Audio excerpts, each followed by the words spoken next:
I'm Stinky Stew. I used to be a bank dick, but I learned a little bit too much about how the whole system worked, and no, get away from it. I am your Hobomancer. I have an aversion to water, obviously. Oh, and I'm being played by Steve Zahn. That's good. Slick Sam Charbonneau, former snake oil salesman turned hobo when the trade went up. One too many people died. Had to leave town. Now I work mostly in alcohol. Work in alcohol? Yeah, I patch people up. It has many more uses than most people would believe, and that's where my magic lies. Played by Ryan Reynolds. Alright. Lenny Green Hobson. I'm a plantomancer who has a horrible, bad allergies, but can summon plants out of whim.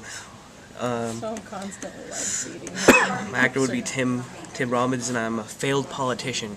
Oh, that makes Tim Robbins. Yeah, that is better. There you go. Yeah, those are. Don't eat those yet. I'll explain the rules as soon as we. Alright, I'm Hobo Jangles. I'm a blackface Negro equality advocate, and I'm a former tap dancer. I still do a lot of it. I have a real name, but if you were to find it out, you would steal all my power, I guess. I don't know. But I would be played by a much blacker Morgan Freeman. Okay. Since you haven't played before, real quick, rules are very simple. You have a number for each of your words. Whenever you want to roll, if you want to walk across the room, no problem. You don't have to roll. But if you want to walk across a burning room without catching yourself on fire, you might need to roll. Basically, I'll decide, or if you can say, "Hey, do I roll this?" And I'll tell you yes. Or you can ask if you're not sure, and I'll tell you what to roll. You want to roll as high as you can without going over your number. So if your number is a 14 is the best you can get. That's like a critical, we call it a lucky break. It's like a critical success kind of thing. A 20 is a bad break, means something bad, even worse than failing happens. And a 1's a quirky success, which means you would succeed at what you're attempting to do, but there are unwanted side effects. So, if you're fighting a zombie with a torch... Is that like getting laid, but getting an STD? Yeah, exactly. That's actually a perfect example. It's like you pick up the girl, but she gives you something to remember her by. One night stand lasts one night, but herpes lasts for a lifetime. Yeah, and it doesn't matter how, other than whether you get over or under your number, that's success or failure. Beyond that, it only matters what you roll. So typically, if you're fighting against somebody, like if she's trying to con you, she'd roll her snake oil salesman against probably your nerve score. If you both succeeded, whoever got the higher roll wins. So if she got an 8 and you got a 9, she wouldn't con you. It doesn't matter how close you are to the number you're rolling against. If you've got a skill, you add that to what you're rolling against. So if you got a body of 14 and beat people up at +2, you'd be rolling against a 16 if you want to punch somebody. Weaknesses are kind of the reverse. You want to roll above. You want your weakness roll to fail, because if it succeeds, it means the weakness hurts you in some way. So, if you, what's your weakness score? 12. 12. So if you walk into a real dusty room and I make you roll weakness, if you roll a 12 or under, you're going to start coughing and wheezing and probably lose an action. If you roll 13 or above, you've managed to not be affected by it.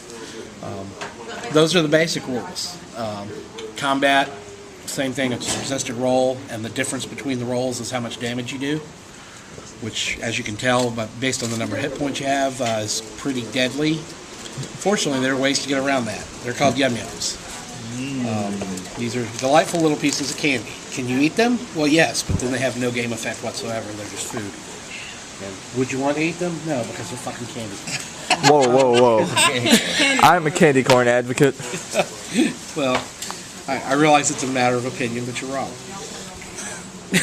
Candy corn. Fucking candy corn. I actually might like it. I haven't eaten candy corn in years. I don't like the texture. The only candy that's never advertised. It was cheap.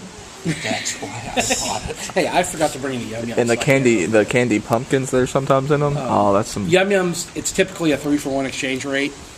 So like you can spend a yum yum to reduce damage you take by 3 points, to increase the damage you do to somebody by 3 points, to increase your roll by 3 points. So if you roll an 8 and you want to make that an 11, you can spend a yum yum.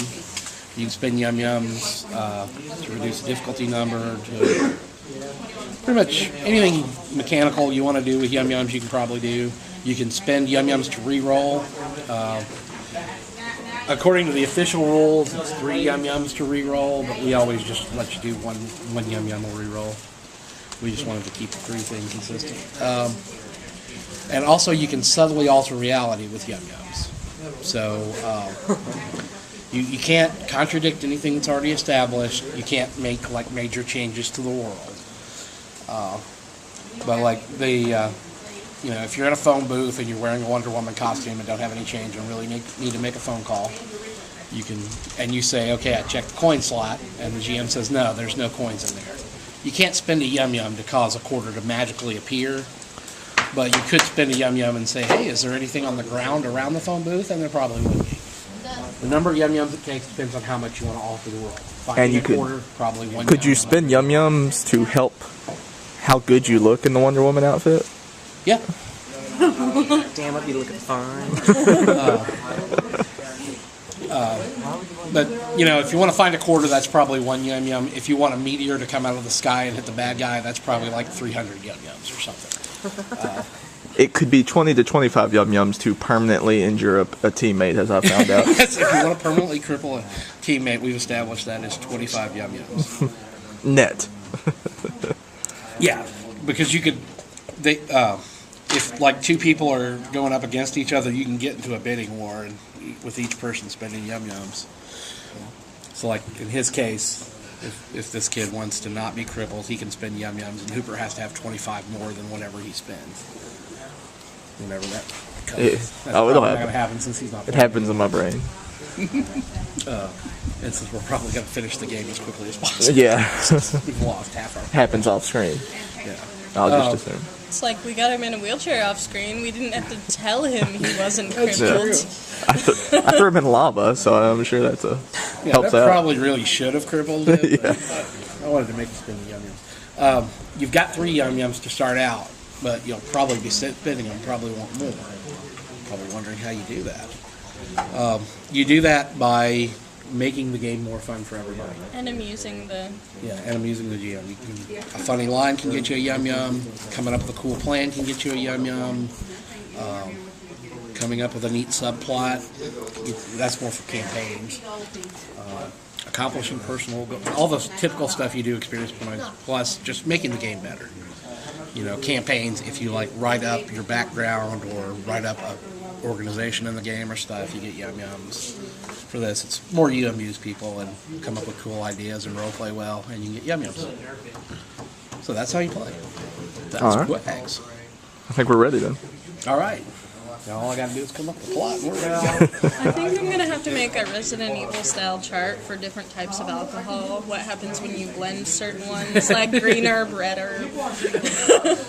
Well, I can tell you, if you use Colt 45, it'll work every time. The what was it? Potion miscibility table in first edition DC, Yes. where you roll when you mix 2 potions to see what happens. That's like in Cityscape, they have arcane pollution.